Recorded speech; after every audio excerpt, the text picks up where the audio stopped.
Ya yine gece şehir yatırman. Ayağım tek, verek qabağımda, qələm əlimdə titrək. Yo, yo. Yine gece şehir yatır mən oyağım tək, vərəq qabağımda, qələm əlimdə titrək. Hər misra bir xatirə, hər qafiyə bir dərs. Həyat bir səhnədirsə mənəm burada əks səs.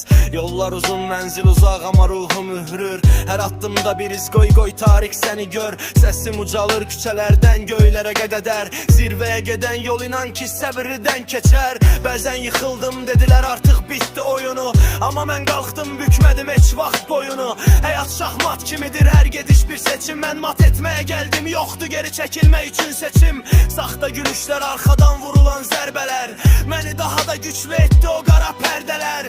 İndi söz mənimdir, ritim mənim, yol mənim. Mən öz taleyimin memariyam, bu da mənim aləmim.